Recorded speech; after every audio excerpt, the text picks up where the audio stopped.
Muy buenos días a la querida audiencia que nos sigue, nos escucha y nos ve, donde quiera que estén. Afortunadamente lo pueden hacer el mismo día de hoy, o a lo mejor en la mañana, en la madrugada, en YouTube, o en cualquiera de los medios de nuestras plataformas. Soy su servidor, Raúl Monter, les doy la bienvenida y también le agradezco muchísimo a mi querido amigo Marco Antonio Pérez Baltier que nos vuelva a acompañar en esta emisión, ya que su opinión es muy importante. Bienvenido, Marco. Muchas gracias por la invitación, estoy a tus órdenes. Muy bien, pues yo estoy seguro que la audiencia va a escuchar con mucho interés tu intervención y valdría la pena que para que pudiéramos entender, eh, nos dieras una breve explicación. ¿Qué es el paquete económico? ¿Cuáles son sus objetivos? ¿Cuáles son sus alcances? ¿Cuáles son sus repercusiones? Y ya después de ahí empezamos a entrar en algunos renglones muy importantes de este paquete económico del 2024. Te escuchamos, Marco. Sí, claro, Raúl. Mira, el paquete económico se compone fundamentalmente de un documento que se llama Criterios Generales de Política Económica para el siguiente año, en el cual la autoridad nos da a conocer sus estimaciones y sus proyecciones en materia económica, principalmente parámetros macroeconómicos que se estiman de cierre para este año en que se presenta y el siguiente. Entonces, estamos hablando de que conocemos las variables macroeconómicas para 2023 de cierre y proyectadas 2024. Este documento en sí es de suma importancia porque no nada más le sirve al sector público federal, sino también le sirve a todo el sector privado. Todas las empresas tienen que hacer su planeación para el siguiente año. Si una empresa se pregunta cuáles van a ser mis ventas el año que entra, pues definitivamente que van a estar en función primero pues de la inflación. Si los precios suben 10% o los precios suben 2 o 3%, pues yo voy a reetiquetar en ese porcentaje, mis ventas nominales van a subir, pero también van a subir porque la economía va a crecer, entonces el mercado va a ser más grande. Entonces, todas las empresas ocupan esta información para sus proyecciones financieras y operativas del siguiente año. ¿Cuánto va a costar el dinero? ¿Cómo van a estar esas tasas de interés? ¿El tipo de cambio? Todas estas variables macroeconómicas son de suma importancia porque se tienen que incorporar a la planeación tanto en el sector público como en el sector privado. Y además nos presentan sus proyectos de ley de ingresos de la federación y el presupuesto de egresos de la federación. ¿Cuánto piensan o estiman que van a gastar el siguiente año el sector público? ¿En qué lo va a gastar? ¿En qué sectores lo va a gastar? ¿Y de dónde van a provenir los recursos monetarios y financieros para sufragar ese gasto? Tradicionalmente también entra en el paquete las reformas impositivas que presenta la autoridad para el siguiente año. Lo que hemos vivido en esta administración es que han sido pues muy escasas las reformas impositivas. Entonces no hay, por así decirlo, miscelánea fiscal importante donde haya cambios tributarios impositivos de interés para la gente. Entonces, afortunadamente, pues no tenemos un escenario donde se plantee modificar el ambiente tributario y solamente se ajustan derechos, se ajustan cuotas, como el IEPS, por ejemplo, que sube con la inflación año con año. Entonces, son estos ajustes los que se presentan. Y fundamentalmente estos son los documentos que conforman el paquete económico y que entran al Congreso para su aprobación. Primero se discute la ley de ingresos en ambas cámaras porque los dos tienen que aprobarlo y ya aprobada la ley de ingresos de la federación, los diputados proceden a analizar, estudiar y aprobar el presupuesto de egresos de la Federación. Ahí el Senado ya no participa. Y pues con esto se concluye el proceso legislativo del paquete económico. Que según tengo entendido, Marco, en la actual administración y en la actual legislatura, no ha habido ninguna negociación o puntos de acuerdo entre diputados de oposición y los oficialistas para llegar a un acuerdo, sobre todo en el caso de la propuesta de presupuesto de egresos. Y esto, la decisión la toma la mayoría de los diputados oficialistas y se hace así y no se cambia nada. ¿Tú crees que en esta ocasión pueda haber alguna variante? La verdad no.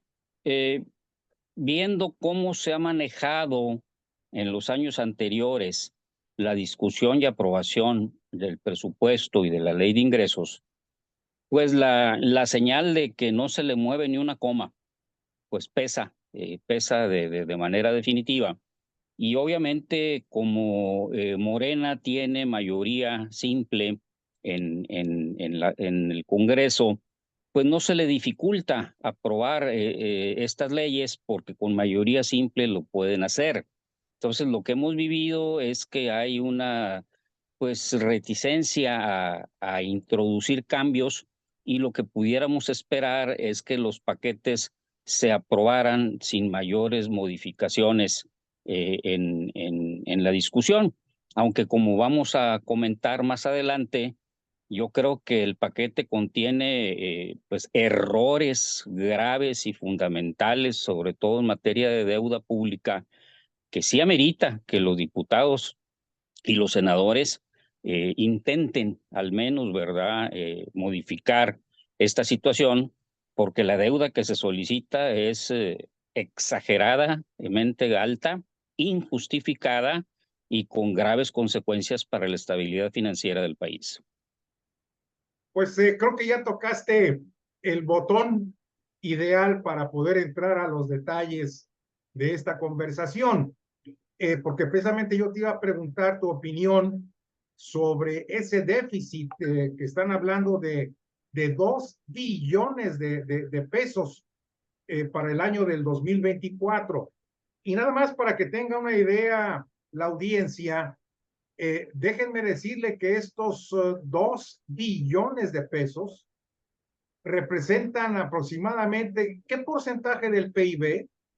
5.4. Yo te iba a decir 6, pero bueno, 5.4 es lo exacto.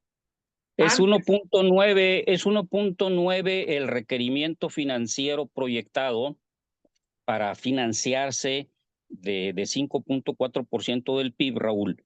Pero lo grave es que piden deuda por 2.5 millones de pesos, no por 1.9. Están solicitando formalmente al Congreso que les autorice a aumentar la deuda, no en 1.9, que es lo que ocupan para financiar el gasto, sino solicitan 2.5 millones de pesos, 600,000, de hecho son 655,000 millones de pesos más, sin justificación alguna, sin que se diga media palabra en el documento de por qué están pidiendo esa astronómica cantidad de dinero adicional a la ya estratosférica cifra de déficit sin justificarlo. eh, esto totalmente rompe la promesa del presidente López Obrador de que este sexenio no se iba a endeudar o que no iba a haber deuda Eso, adicional. eso desde el primer año se rompió. Y una mentira, por más que se diga 1000 veces, no la hace verdad. Estamos endeudados hasta el cogote. Ok, entonces, eh, esta, este financiamiento adicional, ¿en qué renglones se va a destinar? Tú dices que no hay justificación, pero me imagino yo que de alguna forma hay renglones que ya se destacan por que se incrementa su presupuesto de egresos. Mira, en el mes de abril, la Secretaría de Hacienda presentó el primer avance del paquete económico a través de un documento que se llama Precriterios de Política Económica para 2024. En abril se nos dijo que el gasto para 2024 iba a ser austero, que de hecho iba a decrecer en términos reales, porque las principales obras insignia de esta administración ya iban a estar concluidas para finales de este año. Y el discurso era de que se diluía, se terminaba la presión de las obras insignia y entonces ya no había necesidad de subir tanto el gasto. De hecho, se proyectaba que el déficit financiero bajara en el 2024 más de 1 punto del Producto Interno Bruto.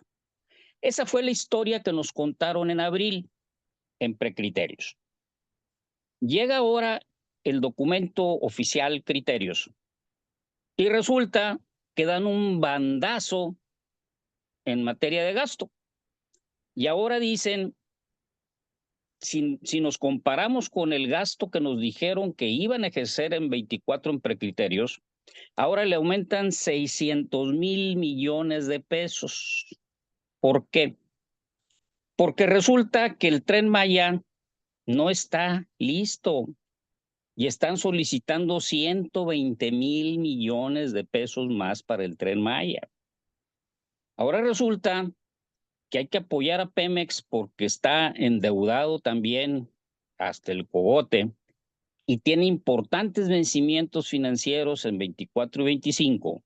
Entonces están solicitando más de 140,000 millones de pesos para apoyar a Pemex. Entonces eso lo van a hacer a través de la Secretaría de Energía. El señor presidente siempre anda vestido de Santo Claus y empezó a aumentar de manera irresponsable las pensiones a adultos mayores. Entonces ahora resulta, ¿verdad?, que ya nos va a costar ese programita, la friolera, ¿verdad?, de casi medio billón de pesos.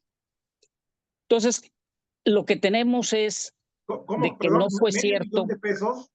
465,000 millones de pesos. 400, medio billón de medio pesos. billón, ok, ya. Billón.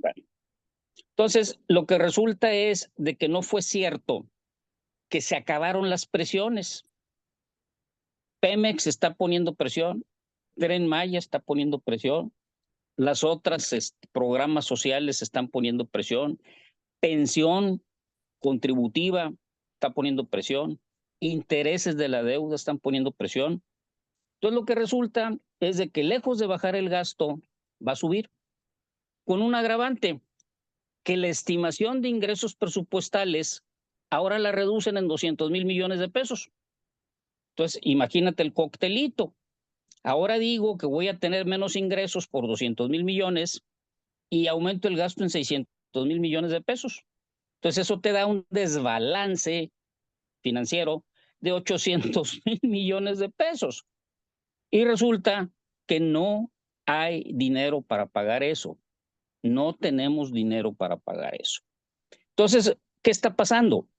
Una incompetencia o una incapacidad en las finanzas públicas para decirle al señor presidente, no hay dinero, no tenemos dinero.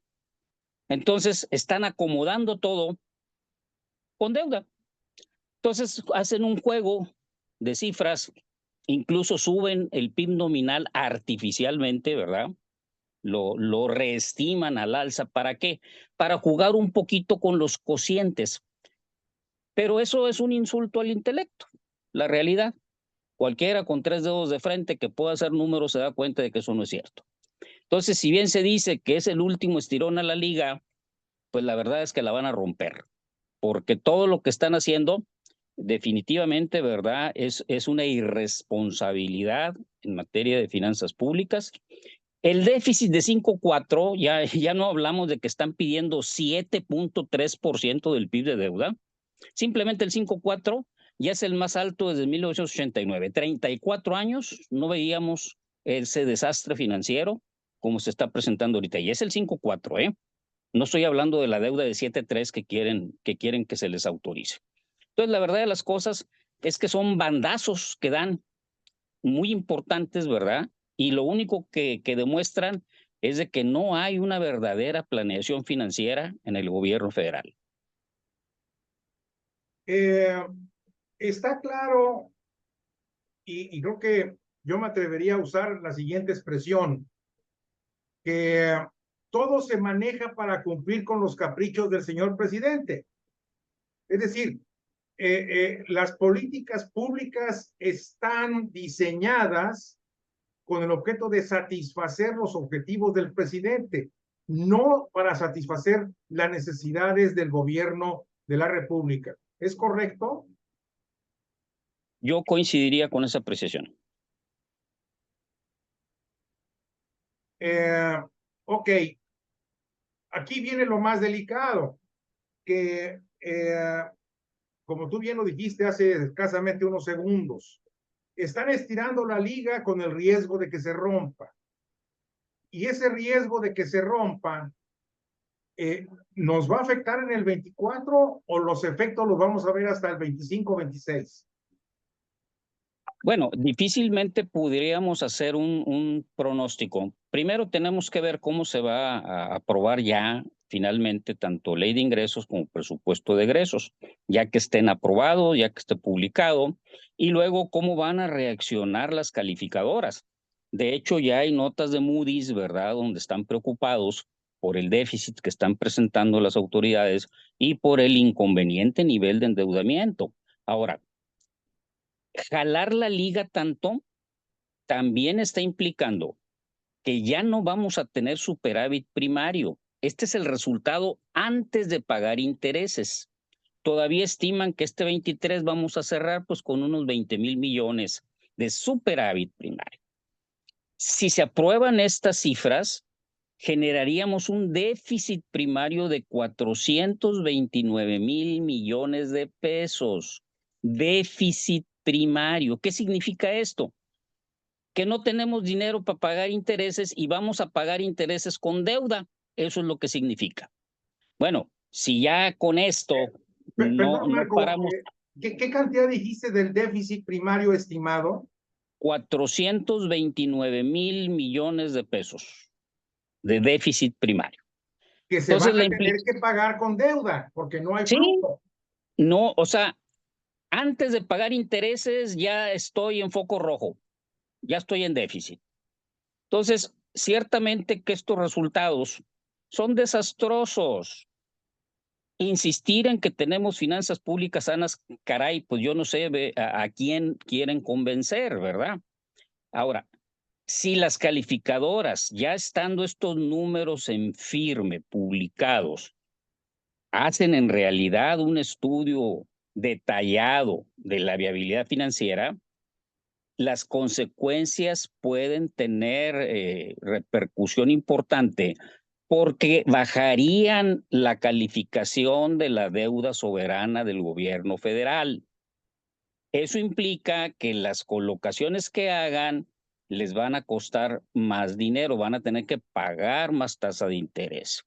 Si Pemex ya está en bonos chatarra, ya perdió el grado de calificación y lo pierde también la Secretaría de Hacienda en la deuda soberana, caray, pues entonces sí que agárrense, porque pueden ser consecuencias importantes. El tipo de cambio, pues obviamente que podría, ¿verdad?, entrar a una resbaladilla. Hasta dónde pudiera llegar, pues solo Dios, quién sabe. Ya ven que ahora ya la teoría de la paridad del poder adquisitivo ya no determina el valor de las monedas. Ahora hablamos de especulación, de flujos de capitales, de entradas y salidas, de oferta y demanda. Y ahora resulta que el dólar es como el tomate, que es perecedero, ¿verdad? Entonces, si tengo mucho, bajan el precio, no se va a echar a perder, ¿verdad? Pero bueno, pues eso es lo que estamos viviendo.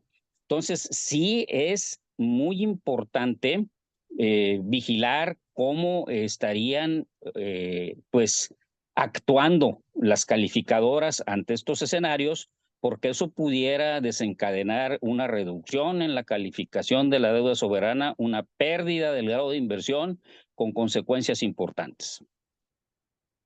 Quiero suponer, Marco, que los diputados y senadores de la oposición han de estar en contacto con las calificadoras con el objeto de ir conociendo sus opiniones técnicas. Y yo creo que esos argumentos los van a poner en tribuna. Así se ha hecho en el pasado, ¿no crees tú? Sí, pero pues el hecho de que lo pongan en tribuna no modifica la votación. Ahora, las calificadoras no necesitan de los análisis de los diputados para hacer sus evaluaciones. Pero los Los diputados calificados, sí. bueno, los diputados sí, ¿verdad? Hay que apoyar a los diputados, hay que apoyar a los senadores, ¿verdad? Con análisis serio del paquete. El problema es de que aunque el diputado y el senador esté bien informado y suba a tribuna con argumentos contundentes, la votación la pierden, porque se vota por línea, se vota por dedazo. Entonces, es inútil, ¿verdad? Pero sí es importante, pues, de que estas cosas se ventilen con números duros y con argumentos sólidos y no con retórica, ¿verdad? Claro, claro, claro. Eh, bueno, aquí hay vamos a llamarle de la siguiente forma, dos escenarios. Uno es lo que es el Congreso, Cámara de Senadores y Cámara de Diputados, cumpliendo con su función o descumpliendo con su propósito. Y el otro escenario es la ciudadanía, porque a final de cuentas la ciudadanía va a sufrir las consecuencias de este mal manejo administrativo. ¿Podrías decirnos, no quiero preguntarte la fecha porque ya lo dijiste antes, es muy difícil poder determinarlo, pero qué repercusiones económicas serias habría para la ciudadanía en general, sobre todo para las clases más vulnerables?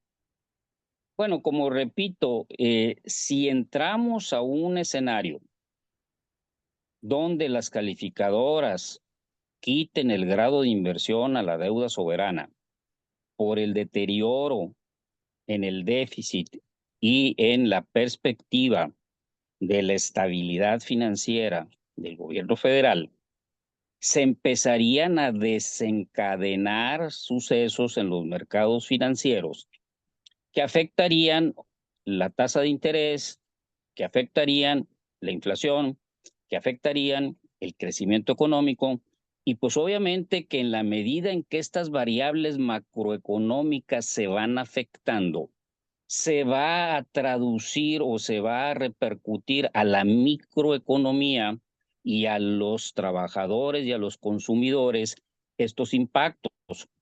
Si la economía no crece al ritmo que esperamos crecer, tampoco van a crecer los empleos, que por cierto, los que están creciendo más son los informales. Está aumentando el empleo, pero no el formal aumenta muy poco. ¿Qué hace un trabajador cuando no encuentra un empleo remunerado formal? Pues se autoemplea, tengo que comer. Entonces, cuando llegue el INEGI a preguntarme si trabajé la semana pasada, pues sí, ¿verdad? Salí a limpiar vidrios, a vender chicles, a vender fruta, ¿verdad? O me contraté como pude. Entonces, ahora resulta que estoy contratado. Entonces, se agravaría más esa situación, obviamente. Si la inflación repunta, pues ya tenemos los impactos ahorita en la recaudación del IVA. La recaudación del IVA se está cayendo y la autoridad dice que es por el tipo de cambio por las exportaciones. Sí, es cierto. O sea, si yo importo más barato, yo pago menos IVA, pero parece que nada más saben contar hasta dos, porque el IVA se causa en todas y cada una de las cadenas de valor. Simplemente si no subo el precio y pago menos en la importación, mi IVA acreditable es menor. Entonces voy a pagar más IVA en las otras etapas de la producción. Entonces voy a recaudar el mismo IVA. Entonces no es cierto que por causa del tipo de cambio se esté cayendo el IVA. ¿Por qué se está cayendo? Ya no lo dijo el INEGI, ya no lo dijo el Coneval. La canasta alimenticia está subiendo de precio por arriba de la inflación y por arriba del ingreso. Si yo quiero comer, tengo que gastar más dinero. Y si ese gasto aumenta más de lo que aumentó mi ingreso, tengo que dejar de consumir ropitas, zapatitos y otros bienes que sí llevan IVA. Entonces, para comer, dejo de comprar artículos con IVA y ahí está el impacto en la recaudación, señores. No se necesita mucha ciencia, simplemente conocer de la ley del IVA. Entonces, ahí está el impacto para la población. Entonces, ahora resulta, ¿verdad?, que la mayor inflación que tuvimos por ser en alimentos principalmente, le está pegando en el bienestar a la gente. Bueno, se agravarían esos impactos. Sí, definitivamente la recaudación del IVA en cada uno de sus renglones, pero yo he aprendido en mi vida que es uno de los mejores indicadores del deterioro económico. ¿Por qué? Porque la gente no gasta. Esa es la verdad, la gente no gasta. No es lo mismo tener 100 o 1000 pesos en la bolsa, de los cuales le puedes destinar 300 pesos, 400 pesos a la alimentación, 200 pesos a la diversión, 300 pesos más a la vivienda y servicios, y también algo a la diversión. Pero si ya no te alcanza, inmediatamente esa lista se va reduciendo. Claro. Se va reduciendo. Eso es, para ¿Sí? mí, ese ha sido uno de los principales indicadores. Oye, Sí, sí. Marco, la liga se está estirando, eso me queda muy claro. La liga se puede romper, no sabemos cuándo,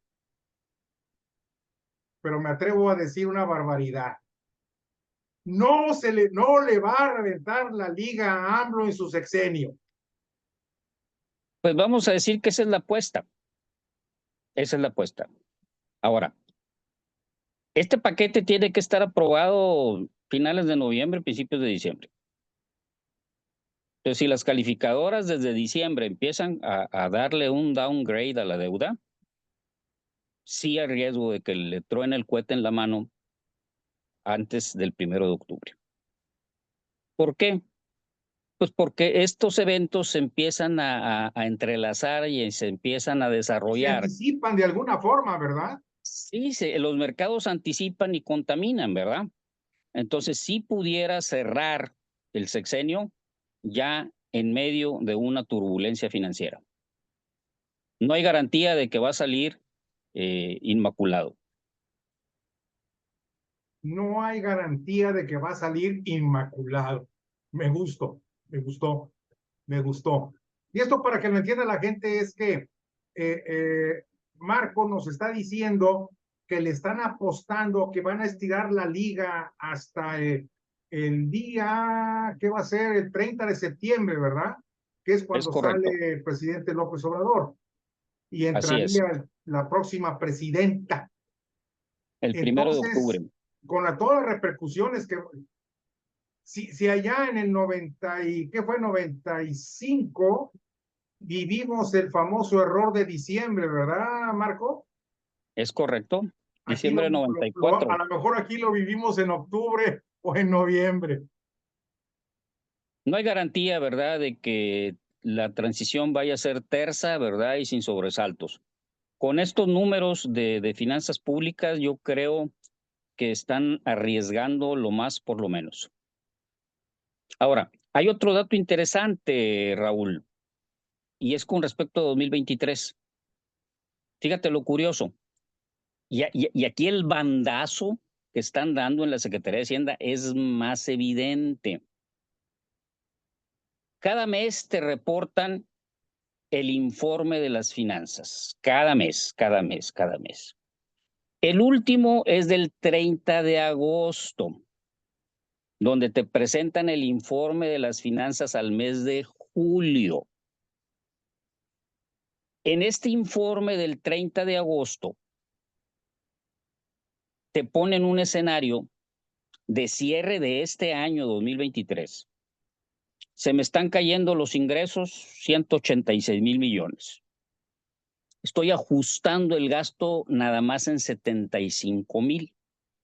No lo estoy ajustando completo. Bueno, así es como estoy viendo cómo vamos a cerrar. 9 días después, ojo, 9 días después, el 8 de septiembre, viene el paquete, reviso 2023 y ahora te digo que el gasto no va a bajar en 75,000 millones. Va a bajar en 272,000 millones de pesos.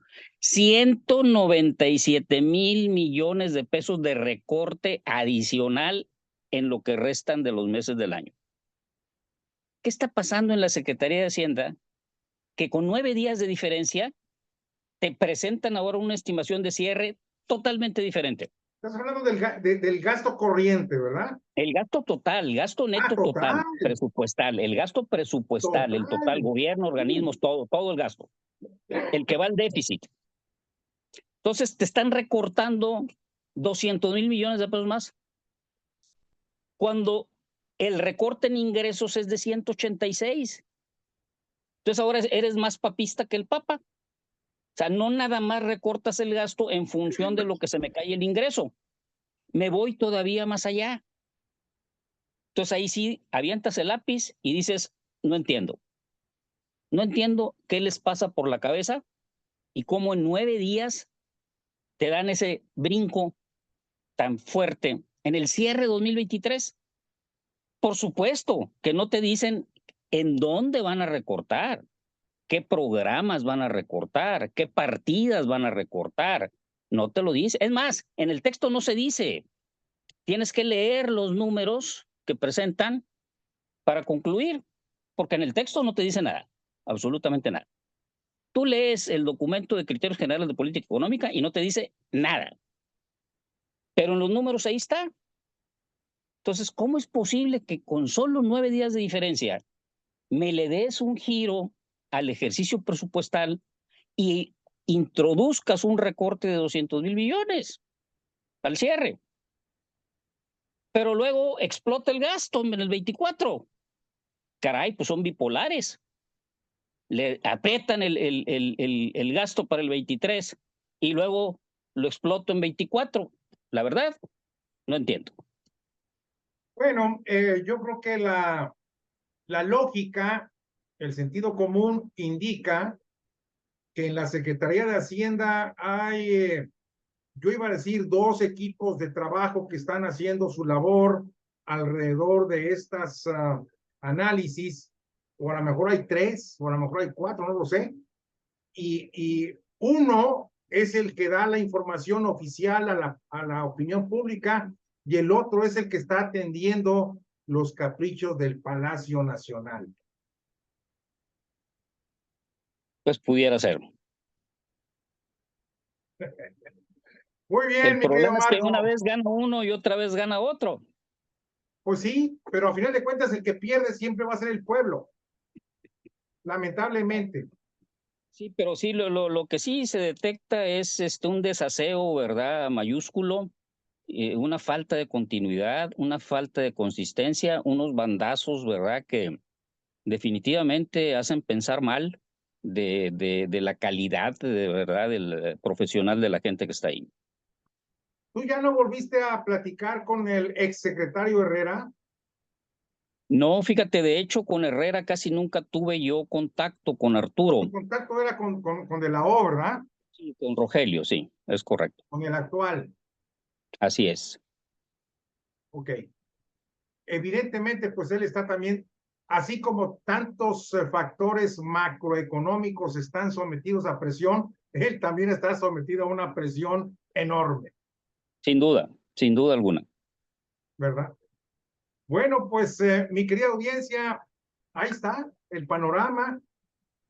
Como bien dice Marco, vamos a esperar la reacción de las calificadoras, que es un elemento fundamental en este análisis, y por supuesto la labor de los diputados y senadores de la oposición en la Cámara de Diputados y en la Cámara de Senadores. Mi querido Marco, te mando un abrazo, mi agradecimiento como siempre, Y pues, como de costumbre, no me despido, sino te digo, nos seguimos viendo porque hay mucho, mucho que platicar todavía. Mucha tela de dónde cortar. Estimado Raúl, un gusto estar contigo y con tu audiencia. Que tengan buen día. Abrazo.